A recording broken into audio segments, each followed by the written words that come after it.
ಐತಿಹಾಸಿಕ ದೇವಾಲಯಗಳ ಲಕ್ಕುಂಡಿ ಗ್ರಾಮದಲ್ಲಿ ಚಿನ್ನದ ನಿಧಿ ಸಿಕ್ಕಿರೋದು ಇಡೀ ರಾಜ್ಯದಲ್ಲಿ ಅಲ್ಲದೆ ದೇಶದಲ್ಲಿ ಕೋಲಾಹಲವನ್ನ ಸೃಷ್ಟಿಸಿದೆ.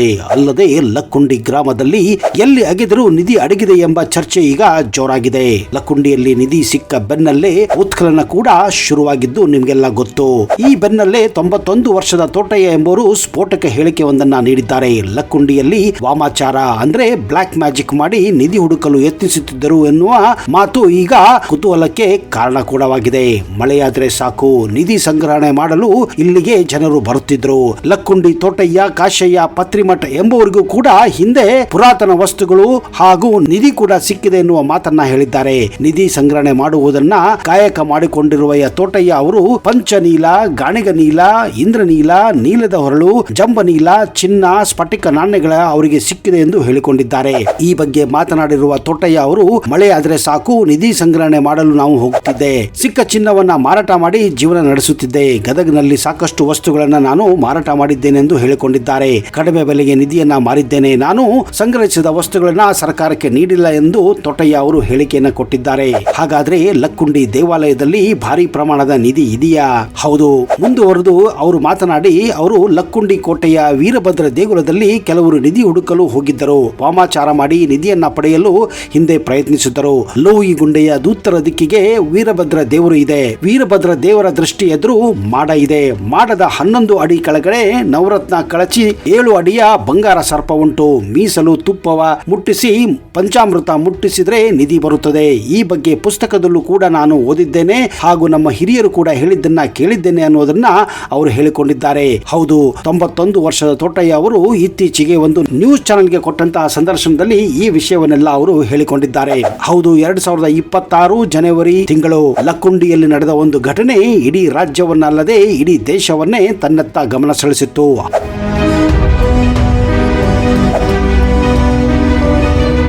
ಹೌದು, ಗಂಗವ್ವ ರತ್ತಿ ಅವರ ಕುಟುಂಬ ತೀರಾ ಬಡತನದಲ್ಲಿತ್ತು. ತಮ್ಮ ಹಳೆಯ ಮನೆಯನ್ನ ಕೆಡವಿ ಹೊಸ ಮನೆಯನ್ನ ಕಟ್ಟಿಸಬೇಕೆಂದು ನಿರ್ಧಾರ ಮಾಡಿದ್ದರು. ಹೊಸ ಮನೆಯ ಅಡಿಪಾಯಕ್ಕಾಗಿ ಗುಂಡಿ ತೋಡುತ್ತಿದ್ದಾಗ ಸುಮಾರು 5 ಅಡಿ ಆಳದಲ್ಲಿ ಮಣ್ಣಿನಿಂದ ಕೂಡಿದ ಒಂದು ತಾಮ್ರದ ಬಿಂದಿಗೆ ಅಂದ್ರೆ ಚರಿಗೆ ಕಾಣಿಸಿಕೊಂಡಿದೆ. ಇದನ್ನ ಹೊರತೆಗೆದು ಸ್ವಚ್ಛಗೊಳಿಸಿದಾಗ ಅದರೊಳಗೆ ಪುರಾತನ ಕಾಲದ ಹೊಳೆಯುವ ಚಿನ್ನಾಭರಣಗಳು ಕಂಡಿದ್ದವು. 8ನೇ ತರಗತಿ ವಿದ್ಯಾರ್ಥಿಯಾದ ಪ್ರಜ್ವಲ್ ಕೆಲಸ ಮಾಡುತ್ತಿರುವಾಗ ಅಲ್ಲೇ ಇದ್ದು ಅದನ್ನ ಗಮನಿಸಿದ್ದಾನೆ. ಆರಂಭದಲ್ಲಿ ಅವು ಸಾಮಾನ್ಯ ಆಭರಣಗಳೆಂದು ತಿಳಿದರೂ ಅವುಗಳ ವಿನ್ಯಾಸ ವಿಚ್ಛಿನ್ನವಾಗಿದ್ದನ್ನ ಕಂಡು ತನ್ನ ತಾಯಿಗೆ ತಿಳಿಸಿದ್ದಾನೆ. ಸಾಮಾನ್ಯವಾಗಿ ಇಂತಹ ನಿಧಿ ಸಿಕ್ಕಾಗ ಗುಟ್ಟಾಗಿ ಇಡುವ ಸಾಧ್ಯತೆ ಇರುತ್ತದೆ. ಆದರೆ ಈ ಬಡ ಕುಟುಂಬವು ಯಾವುದೇ ಆಸೆ ಪಡದೆ ತಕ್ಷಣವೇ ಸ್ಥಳೀಯ ಅಧಿಕಾರಿಗಳಿಗೆ ಮತ್ತು ಪೊಲೀಸರಿಗೆ ಮಾಹಿತಿಯನ್ನ ನೀಡಿದ್ದಾರೆ. ಇವರ ಈ ನಡೆ ಇಡೀ ರಾಜ್ಯದ ಜನತೆಗೆ ಮೆಚ್ಚುಗೆ ಪಾತ್ರವನ್ನ ಕೂಡ ವಹಿಸಿತ್ತು. ಲಕ್ಕುಂಡಿಯ ಈ ನಿಧಿಯು ಕೇವಲ ಆರ್ಥಿಕ ಮೌಲ್ಯವನ್ನಷ್ಟೇ ಹೊಂದಿಲ್ಲ, ಬದಲಾಗಿ ಈ ಆಭರಣಗಳು ಅಂದಿನ ಕಾಲದ ಶಿಲ್ಪಕಲೆ ಮತ್ತು ವಾಸ್ತುಶಿಲ್ಪದ ಪ್ರತಿರೂಪದಂತೆ ಕಾಣುತ್ತವೆ. ಅಲ್ಲಿ ಸಿಕ್ಕಿರುವಂತಹ ಹೃದಯಾಕಾರದ ಪದಕಗಳು, ಇವುಗಳನ್ನ ಸಾಮಾನ್ಯವಾಗಿ ಹೃದಯ ಕಮಲ ಅಥವಾ ಅರಳಿದ ಹೂವಿನ ವಿನ್ಯಾಸದಲ್ಲಿ ಕೆತ್ತಲಾಗಿದೆ. ಇವುಗಳ ಮೇಲಿರುವ ಸೂಕ್ಷ್ಮವಾದ ಗೆರೆಗಳು ಅಂದಿನ ಚಿನ್ನದ ಕೆಲಸಗಾರರ ಅಂದ್ರೆ ಗೋಲ್ಡ್ ಸ್ಮಿತ್ಗಳ ಕೈಚಳಕವನ್ನ ತೋರಿಸುತ್ತದೆ. ತೋಳ್ಬಂದಿ ಅಂದ್ರೆ ಆರ್ಮ್ಲೆಟ್ಸ್, ಇವು ದಪ್ಪದಾಗಿದ್ದು ತೋಳಿನ ಮೇಲ್ಭಾಗದಲ್ಲಿ ಧರಿಸುವಂತವು. ಇವುಗಳ ಮೇಲೆ ಲತಾಮಂಡಲ ಅಂದ್ರೆ ಕ್ರೀಪರ್ಸ್ ಮತ್ತು ಹೂವಿನ ಬಳ್ಳಿಗಳ ಕೆತ್ತನೆಗಳಿವೆ. ಇವುಗಳನ್ನ ಹೆಚ್ಚಾಗಿ ರಾಜಮನೆತನದವರು ಅಥವಾ ಉನ್ನತ ಅಧಿಕಾರಿಗಳು ಗೌರವದ ಸಂಕೇತವಾಗಿ ಧರಿಸುತ್ತಿದ್ದರು ಎನ್ನುವ ಮಾಹಿತಿ ಇದೆ. ಕೆಲವು ಸರಗಳು ಗುಂಡಿನ ಸರ ಅಂದ್ರೆ ಬೀಡೆಡ್ ನೆಕ್ಲೆಸ್ ಮಾದರಿಯಲ್ಲಿದೆ. ಇವು ದೊಡ್ಡ ದೊಡ್ಡ ಶ್ರೀಮಂತರು ಹಾಗೂ ರಾಜರಾಣಿಯರು ಮಾತ್ರ ಧರಿಸುತ್ತಿದ್ದರು ಎನ್ನುವ ಇತಿಹಾಸಕಾರರು ಇದರ ಬಗ್ಗೆ ಪುಷ್ಟಿಯನ್ನ ನೀಡಿದ್ದಾರೆ. ಅಷ್ಟೇ ಅಲ್ಲದೆ ಆಭರಣಗಳ ಮೇಲೆ ಹಾವಿನ ಚಿತ್ರಣವು ಸುಮ್ಮನೆ ಕೆತ್ತಿದ್ದಲ್ಲ, ಇದಕ್ಕೆ ವಿಶೇಷವಾದ ಅರ್ಥಗಳು ಕೂಡ ಇವೆ. ಹಿಂದಿನ ಕಾಲದಲ್ಲಿ ನಾಗವನ್ನ ಅಂದ್ರೆ ನಿಧಿ ಅಥವಾ ಸಂಪತ್ತಿನ ರಕ್ಷಕ ಎಂದು ನಂಬಲಾಗುತ್ತಿತ್ತು. ಆಭರಣಗಳ ಮೇಲೆ ನಾಗರ ಚಿತ್ರವಿರುವುದು ಸಂಪತ್ತಿನ ಸಮೃದ್ಧಿಯನ್ನ ಸೂಚಿಸುತ್ತಿತ್ತು. ಪತ್ತೆಯಾದ ಉಂಗುರಗಳಲ್ಲಿ ಹಾವಿನ ಹೆಡೆಯ ಆಕಾರಗಳಿವೆ. ಇವು ಆ ಕಾಲದ ಜನಪ್ರಿಯ ಶೈಲಿಗಳಾಗಿದ್ದವು ಮತ್ತು ಧಾರ್ಮಿಕ ವಿಧಿವಿಧಾನಗಳಲ್ಲಿಯೂ ಬಳಕೆಯಾಗುತ್ತಿದ್ದವು.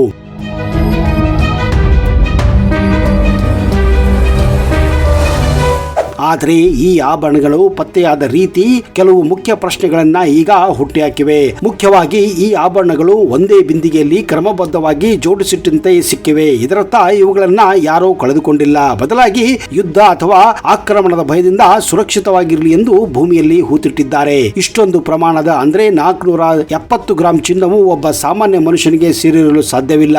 ಇದು ಯಾವುದಾದರೂ ಶ್ರೀಮಂತ ವ್ಯಾಪಾರಸ್ಥ ಕುಟುಂಬಕ್ಕೆ ಅಥವಾ ದೇವಸ್ಥಾನದ ಅಂದ್ರೆ ದೇವಸ್ಯ ಅಂದ್ರೆ ದೇವಸ್ಥಾನ ದೇವಸ್ಥಾನದ ಆಸ್ತಿ ಇರಬಹುದೆಂದು ತಜ್ಞರು ಕೂಡ ಅಭಿಪ್ರಾಯಪಟ್ಟಿದ್ದಾರೆ. ಹೌದು, ಯಾಕಂದ್ರೆ ಹಿಂದೆ ಲಕ್ಕುಂಡಿ ಕಲ್ಯಾಣ ಚಾಲುಕ್ಯರ ಒಂದು ಕೇಂದ್ರ ಬಿಂದುವಾಗಿತ್ತು. ಸಿಕ್ಕಿರುವ ಆಭರಣಗಳು, ವಿನ್ಯಾಸವು ವಿಜಯನಗರ ಸಾಮ್ರಾಜ್ಯದ ಪ್ರೌಢಮೆಯನ್ನ ಹೋಲುತ್ತವೆ. ಲಕ್ಕುಂಡಿ ಅಂದ ತಕ್ಷಣ ನಮಗೆ ನೆನಪಾಗುವುದು ಕಲ್ಯಾಣಿ ಚಾಲುಕ್ಯರ ಕಾಲದ ವಾಸ್ತುಶಿಲ್ಪ. ಆದರೆ ಈಗ ಪತ್ತೆಯಾಗಿರುವ ಆಭರಣಗಳು ವಿಜಯನಗರ ಅಂದ್ರೆ ಕ್ರಿಸ್ತಿಶಕ 14ರಿಂದ 16ನೇ ಶತಮಾನದ ಶೈಲಿಯನ್ನ ಹೋಲುತ್ತವೆ ಎಂಬುದು ಇತಿಹಾಸಕಾರರಲ್ಲಿ ತೀವ್ರ ಕುತೂಹಲವನ್ನ ಕೂಡ ಮೂಡಿಸಿದೆ. ಕಾರಣ ಶೈಲಿ ಮತ್ತು ವಿನ್ಯಾಸ ಹಾಗೆ ಇದೆ.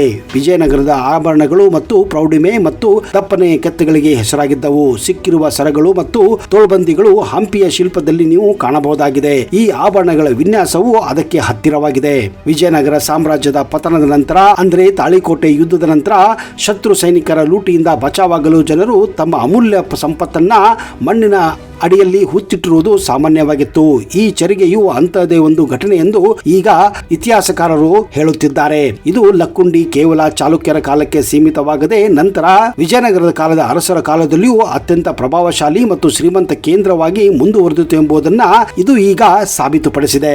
ಲಕ್ಕುಂಡಿ ಇತಿಹಾಸದ ಮಹತ್ವಕ್ಕೆ ಅಲ್ಲಿನ ಟಂಕಸಾಲೆ ಅಂದ್ರೆ ಮಿಂಟ್ ಒಂದು ಅತಿ ದೊಡ್ಡ ಸಾಕ್ಷಿಯಾಗಿದೆ. ಶಾಸನಗಳ ಪ್ರಕಾರ ಲಕ್ಕುಂಡಿಯಲ್ಲಿ ಹಿಂದೆ ಚಿನ್ನದ ನಾಣ್ಯಗಳನ್ನ ಅಚ್ಚು ಹಾಕುವ ಕಾರ್ಖಾನೆ ಇತ್ತು. ಇಲ್ಲಿ ತಯಾರಾಗುತ್ತಿದ್ದ ನಾಣ್ಯಗಳನ್ನ ಲೋಕಿ ಗದ್ಯಣ್ಣ ಎಂದು ಕರೆಯಲಾಗುತ್ತಿತ್ತು.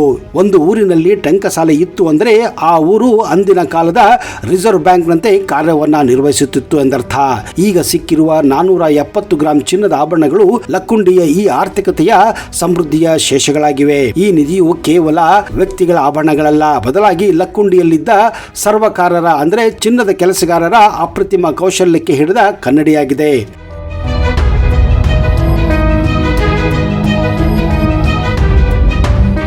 ಈ ನಿಧಿಯು ಸಿಕ್ಕಿರುವ ಪರಿಸ್ಥಿತಿಯನ್ನು ನೋಡಿದರೆ ಇತಿಹಾಸಕಾರರು 2 ಸಾಧ್ಯತೆಗಳನ್ನು ಮುಂದಿಟ್ಟಿದ್ದಾರೆ. ಮೊದಲನೆಯದು, ಇದು ದೇವಾಲಯದ ಆಸ್ತಿಯಾಗಿರಬಹುದು. ಅಂದರೆ ಲಕ್ಕುಂಡಿಯಲ್ಲಿ 101 ದೇವಸ್ಥಾನಗಳಿದ್ದು ಶತ್ರುಗಳ ದಾಳಿಯ ಸಂದರ್ಭದಲ್ಲಿ ದೇವಾಲಯದ ಆಭರಣಗಳನ್ನು ರಕ್ಷಿಸಲು ಅರ್ಚಕರು ಅಥವಾ ಗ್ರಾಮದ ಪ್ರಮುಖರು ಈ ರೀತಿ ಭೂಮಿಯಲ್ಲಿ ಬಚ್ಚಿಟ್ಟಿರಬಹುದು ಎನ್ನುವ ಒಂದು ಸಂಶಯವನ್ನ ವ್ಯಕ್ತಪಡಿಸಿದ್ದಾರೆ. ಇನ್ನೊಂದು, ಶ್ರೀಮಂತ ಕುಟುಂಬದ ಆಸ್ತಿ ಇರಬಹುದು ಅಂತ.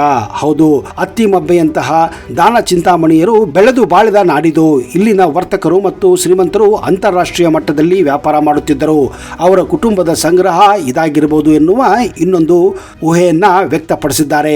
ಹೌದು, ಇತ್ತೀಚೆಗೆ ಪ್ರಾಮಾಣಿಕವಾಗಿ ಈ ನಿಧಿಯನ್ನ ಸರ್ಕಾರಕ್ಕೆ ಸಲ್ಲಿಸಿದಂತಹ ಈ ಬಡ ಕುಟುಂಬಕ್ಕೆ ಈಗ ಸರ್ಕಾರವು ಗೌರವಿಸಿ ಅವರಿಗೆ ಕಾನೂನುಬದ್ಧವಾಗಿ ಸಿಗಬೇಕಾದ ಪಾಲು ಅಂದ್ರೆ ವ್ಯಾಲ್ಯೂ ಕಂಪೆನ್ಸೇಷನ್ ಮತ್ತು ಬಾಲಕನ ವಿದ್ಯಾಭ್ಯಾಸಕ್ಕಾಗಿ ಸಂಪೂರ್ಣ ನೆರವು ನೀಡಲು ಮುಂದಾಗಿದೆ.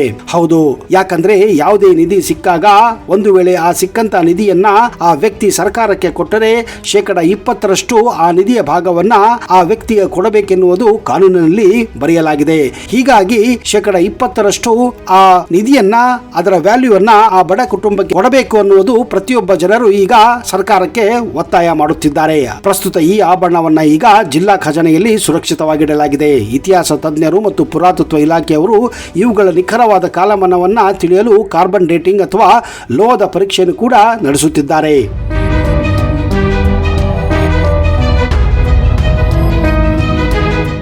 ಸ್ನೇಹಿತರೆ, ಲಕ್ಕುಂಡಿ ಕರ್ನಾಟಕದ ಗದಗ ಜಿಲ್ಲೆಯಲ್ಲಿರುವ ಒಂದು ಐತಿಹಾಸಿಕ ಮತ್ತು ಸಾಂಸ್ಕೃತಿಕ ಗ್ರಾಮ. ಇದು ಕಲ್ಯಾಣಿ ಚಾಲುಕ್ಯರ ಕಾಲದ ಅದ್ಭುತ ವಾಸ್ತುಶಿಲ್ಪಕ್ಕೆ ಹೆಸರುವಾಸಿಯಾಗಿದೆ. ಲಕ್ಕುಂಡಿ ಹಳೆಯ ಹೆಸರು ಲೋಕಿಗುಂಡಿ ಎಂದು. ಕ್ರಿಸ್ತಿಶಕ 11 ಮತ್ತು 12ನೇ ಶತಮಾನದಲ್ಲಿ ಕಲ್ಯಾಣಿ ಚಾಲುಕ್ಯರ ಪ್ರಮುಖ ವಾಣಿಜ್ಯ ಮತ್ತು ಸಾಂಸ್ಕೃತಿಕ ಕೇಂದ್ರ ಬಿಂದುವಾಗಿತ್ತು. ಒಂದು ಕಾಲದಲ್ಲಿ ಇಲ್ಲಿ 101 ದೇವಸ್ಥಾನಗಳು, 101 ಬಾವಿಗಳು ಮತ್ತು 101 ಬಸತಿಗಳು ಇದ್ದವು ಎಂದು ಹೇಳಲಾಗುತ್ತಿದೆ.